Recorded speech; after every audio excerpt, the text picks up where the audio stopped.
Pelo justo julgamento de Deus, merecemos tanto o castigo temporal quanto o eterno.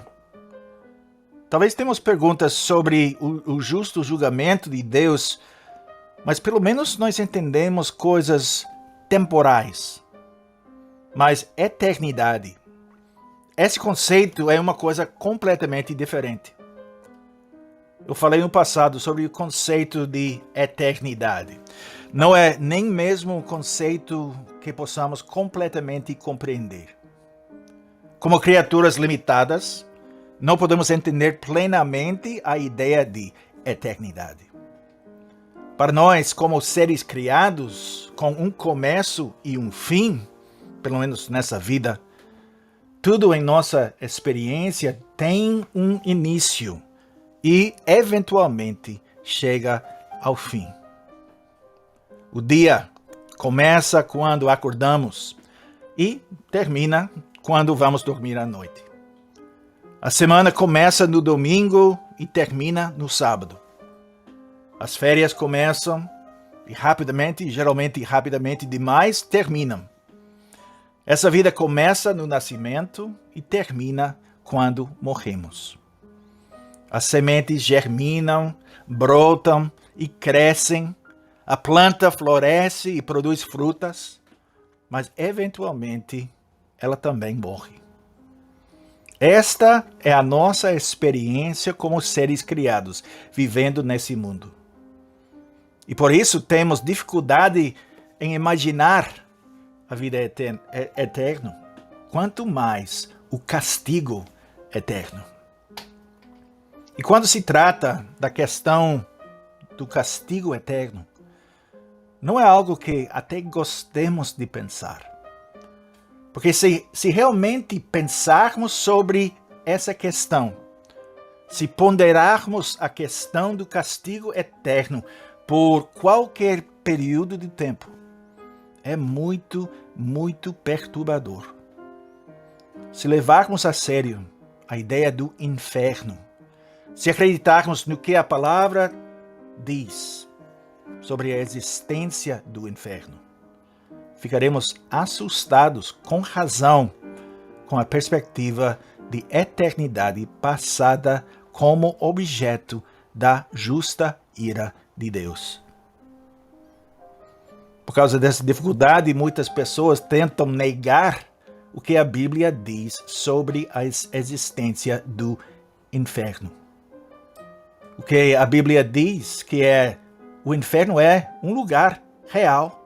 O castigo eterno é um conceito real. Alguns teólogos e religiões falsas dizem que Deus aniquila os ímpios, que eles deixam de existir e que a punição deles não é, no final das contas, eterna. Essa é uma ideia mais aceitável para algumas pessoas. Mas nosso padrão não é o que é aceitável para nós como seres humanos. É o que Deus diz.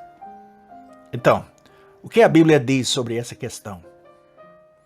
Nosso Senhor falou assim em Marcos capítulo 9, versículos 47 e 48. Se um dos teus olhos te faz tropeçar, arranca-o. É melhor entrares no reino de Deus com um só dos teus olhos do que tendo os dois seres lançado no inferno, onde não lhes morre o verme, nem o fogo se apaga. E 7 vezes no Novo Testamento lemos sobre o destino dos ímpios como o lugar onde haverá choro e ranger de dentes. Um exemplo encontramos no Evangelho de Lucas, capítulo 13, versículo 28. Em Apocalipse 21, nós lemos sobre o contraste entre o destino dos justos e o dos ímpios, onde lemos: o vencedor herdará estas coisas, e eu lhe serei Deus, e ele me será filho. Quanto, porém, aos covardes, aos incrédulos, aos abomináveis, aos assassinos, aos impuros, aos feiticeiros, aos idólatras e a todos os mentirosos, A parte que lhes cabe será no lago que arde com fogo e enxofre, a saber, a segunda morte. E o fato é que essa segunda morte não tem fim. Como nós lemos em Mateus 25 e versículo 46, e irão estes para o castigo eterno, porém os justos para a vida eterna. E finalmente nós lemos na segunda carta de Paulo aos Tessalonicenses, no primeiro capítulo daquela carta, sobre a vingança de Deus contra os que não conhecem a Deus e contra os que não obedecem ao Evangelho de nosso Senhor Jesus. Em versículos 8 a 10 de 1 Tessalonicenses capítulo 1, lemos essas palavras. Estes sofrerão penalidade de eterna destruição, banidos da face do Senhor e da glória do seu poder, quando vier para ser glorificado nos seus santos e ser admirado em todos os que creram naquele dia. Dia do Senhor 5.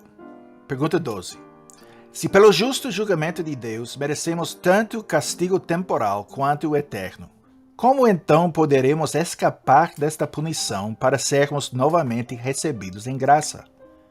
Resposta. Deus requer que a sua justiça seja satisfeita. Por isso, nós mesmos devemos satisfazer essa justiça completamente, ou um outro por nós. Pergunta 13. Podemos nós mesmos satisfazer essa justiça?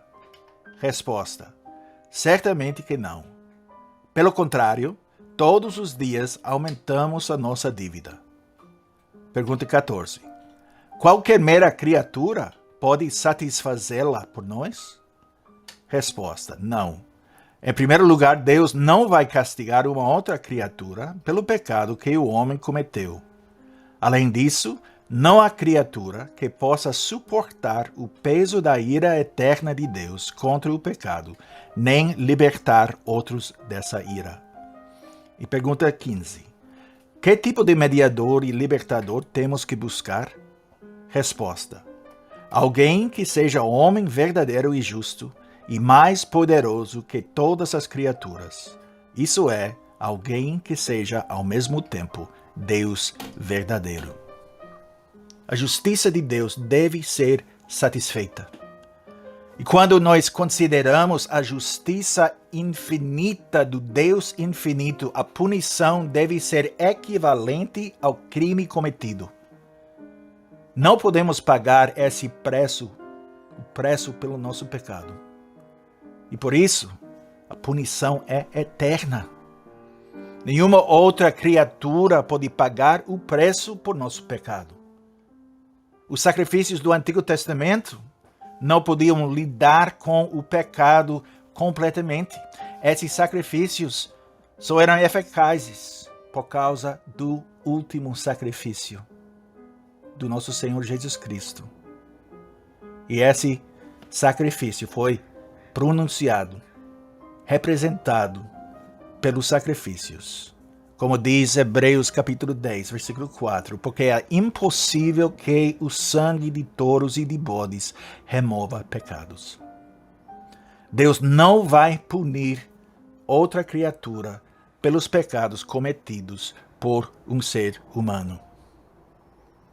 E por isso nós precisamos de um Salvador específico, um Salvador que é ao mesmo tempo verdadeiro homem e verdadeiro Deus. O homem, o ser humano, precisa pagar o preço. Mas alguém que é meramente humano, somente humano, nunca pode fazer isso. O preço é infinito e só pode ser pago pelo próprio Deus. E aqui nós vemos, mais uma vez, a perfeita sabedoria de Deus e a perfeição do plano de Deus. Temos esse Salvador, verdadeiro homem, verdadeiro Deus, o Senhor Jesus Cristo. Ele foi traspassado pelas nossas transgressões e moído pelas nossas iniquidades. O castigo que nos traz a paz estava sobre ele, e pelas pisaduras fomos sarados. Todos nós andávamos desgarrados como ovelhas, cada um se desviava pelo caminho, mas o Senhor fez cair sobre ele a iniquidade de nós todos. Isaías 53, versículos 5 e 6.